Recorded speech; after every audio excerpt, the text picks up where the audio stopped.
Different languages have different intonations. Depending upon the collective sentiment of the people, the languages may be more harsh in their tone and in their rhythm, or they may be softer, more romantic, more soothing, more heartfelt.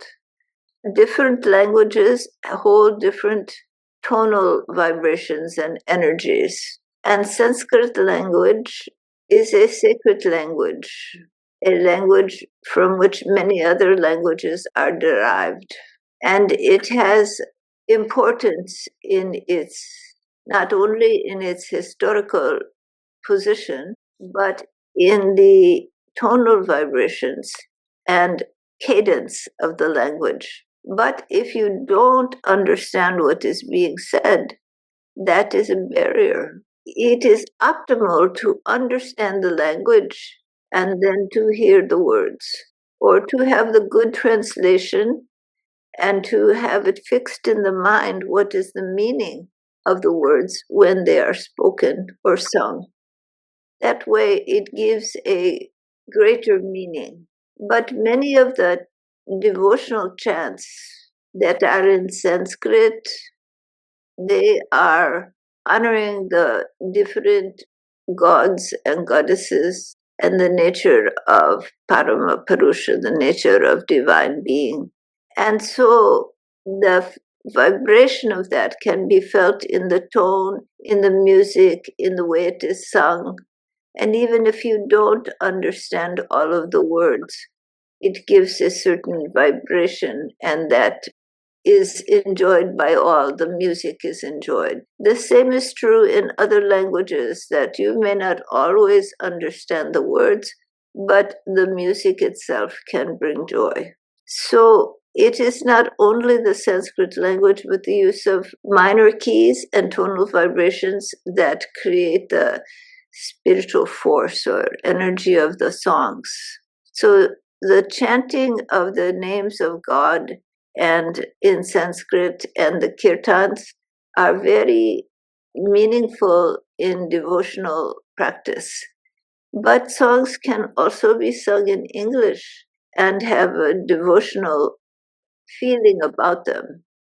And for those who speak English, then that, even though the language is not predisposed to the spiritual vibration, understanding the words, and if the melody is subtle, then it will be uplifting. But there is something to languages that is important.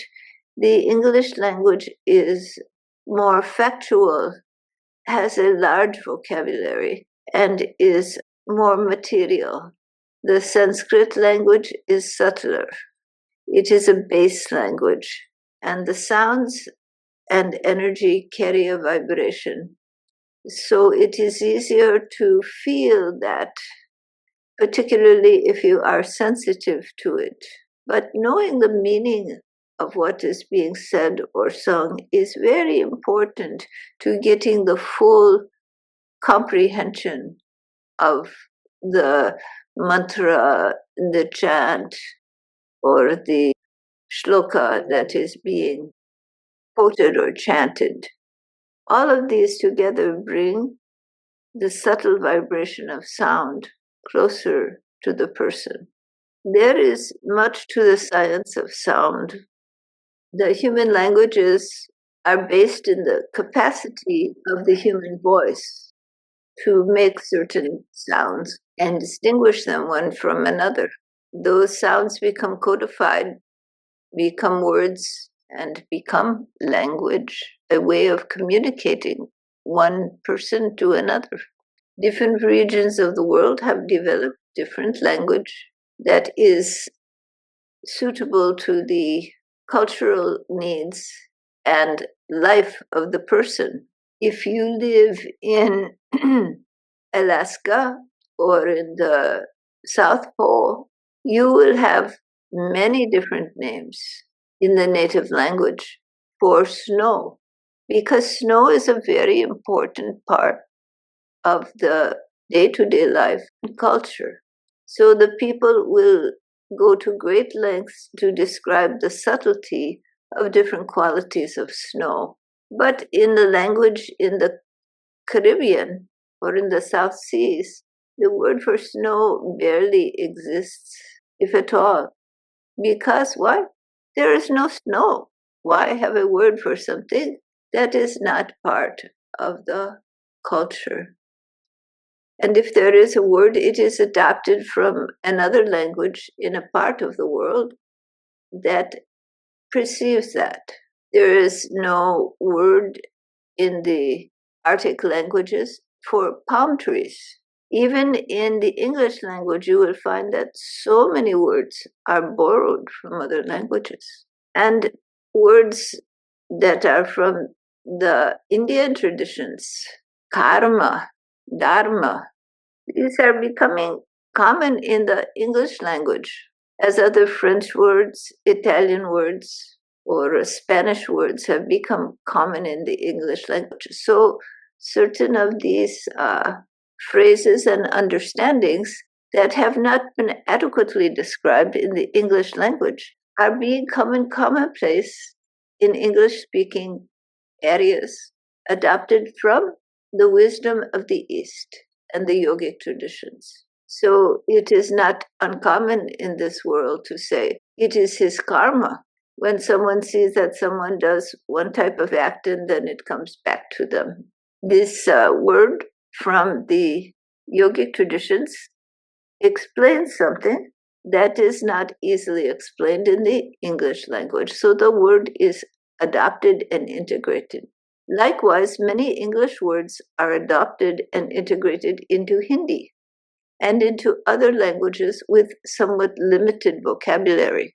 This way, concepts and constructs from different parts of the world begin to make their way around the globe.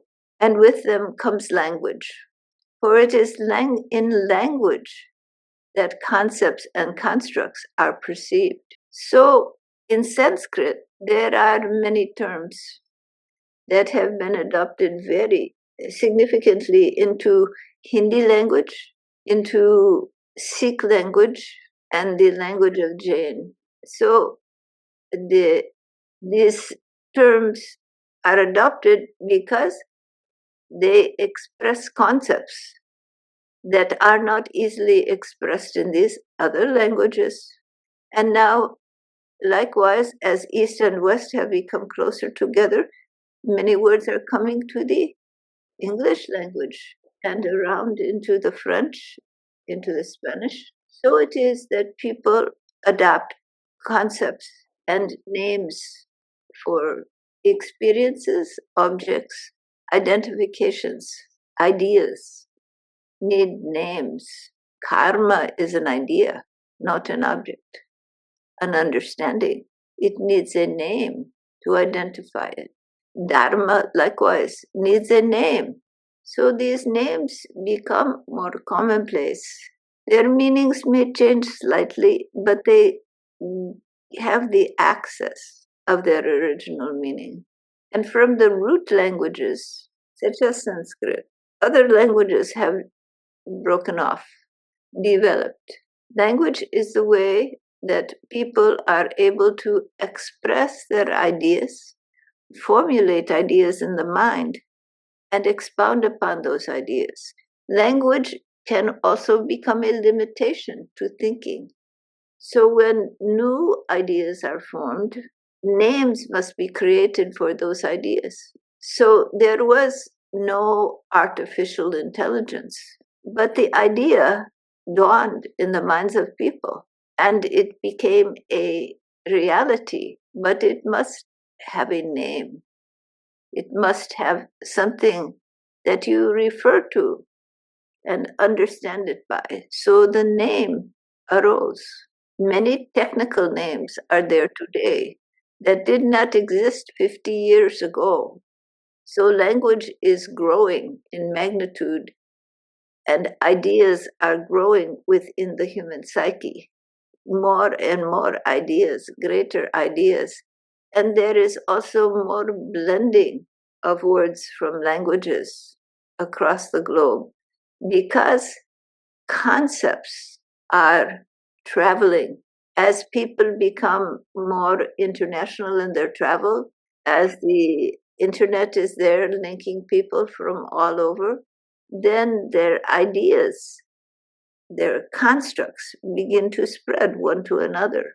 The ultimate result of this is a universal language that grows organically, not from this government imposed language idea or that government imposed language. No, no.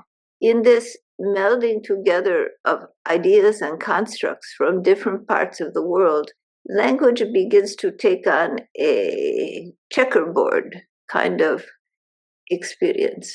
A little from here, a little from there. Ideas, new ideas, ideas from faraway places. But those ideas must have names.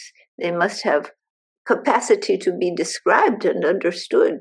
So language goes like this and moves through cultures and begins to blend.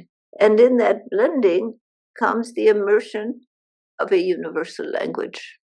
It will happen organically because of the interwoven and interconnected nature of people. They will need to all have ability to talk to each other, to share their ideas. And so their languages become closer and closer and will in time merge into each other. And different languages from different ethnic traditions and different parts of the world blend together, offering the richness of the cultural perceptions and the experiences in one part of the world and in another. So the Eskimo language and the language of the South Seas begin to understand each other. And there are words for experiences that are not in the South Seas. And there are words for experiences that are not in the Arctic. But the two people now, they fly and see each other. They communicate over the internet. So their minds are expanding. The human mind is expanding as language reflects this expansion. It is natural for the human mind to want to expand, to want to grow, to want to embrace new ideas, to have new experiences. And with travel and internet, people are becoming closer and closer. And so the tragedy of war in these times is greater even than in the past. In the past, it was easy to say, my clan, my country, my fiefdom, my city is separate from all the others, and the war was waged one separate from another. But now the ruse of separateness is an illusion that is not sustainable. The people of one country travel to another, they see the internet and the experiences, they talk to each other, they share information. And so the breakdown of all of that and the reversion to hostilities and territorialism is a reversion to a time past.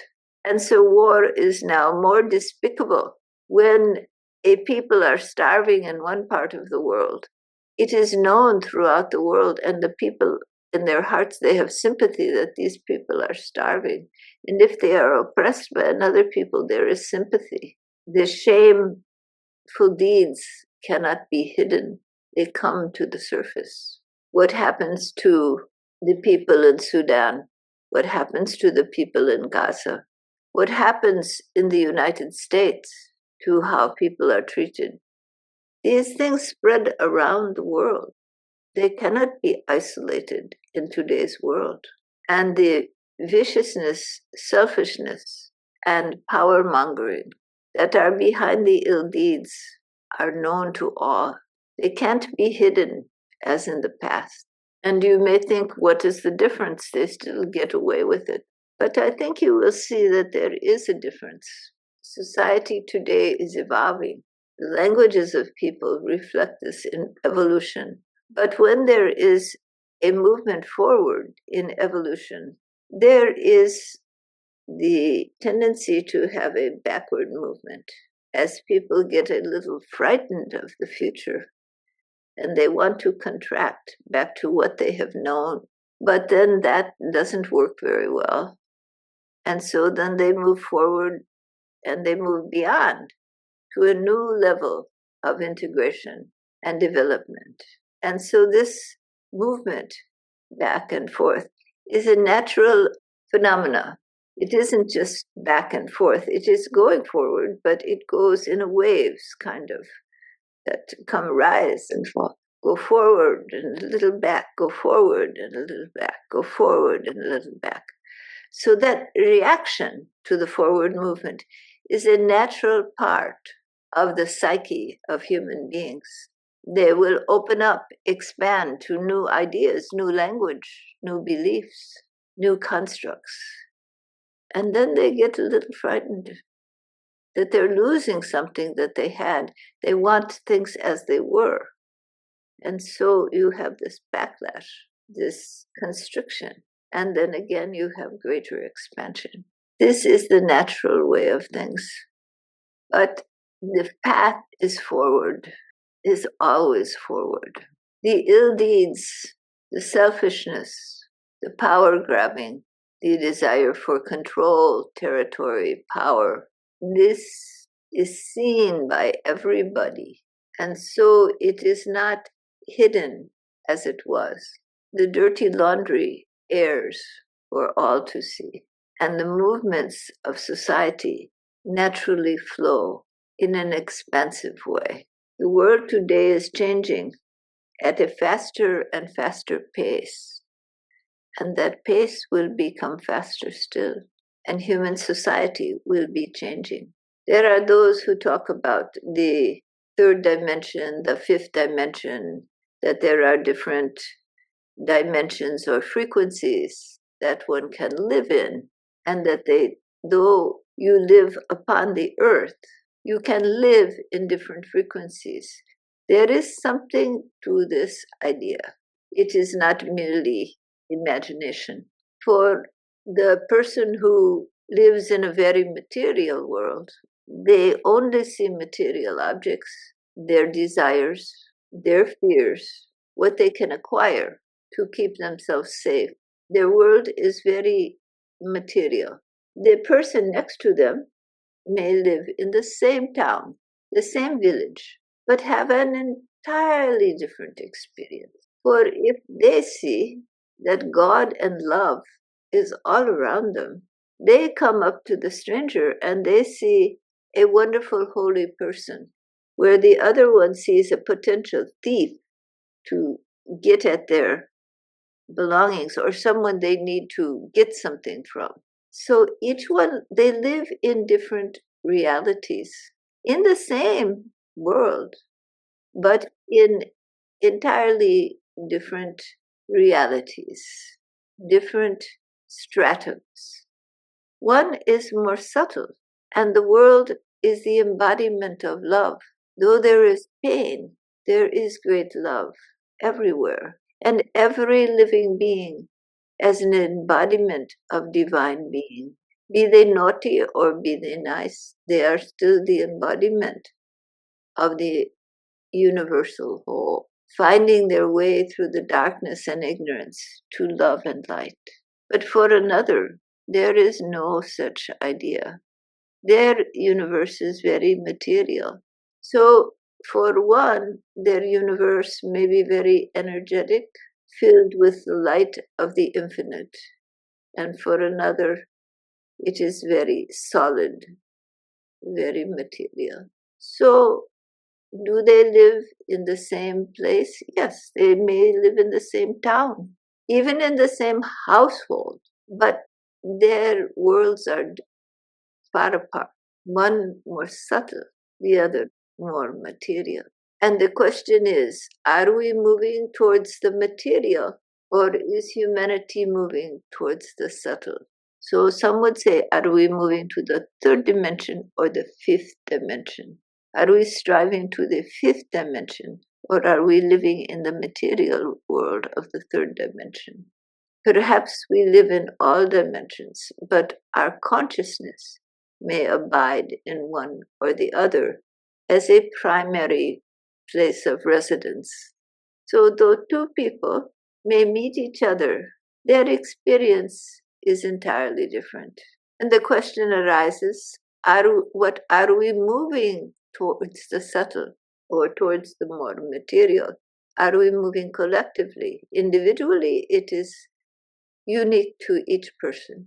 It looks like in our society today there are so many wars, so much power mongering, so much cruelty that it may seem despondent.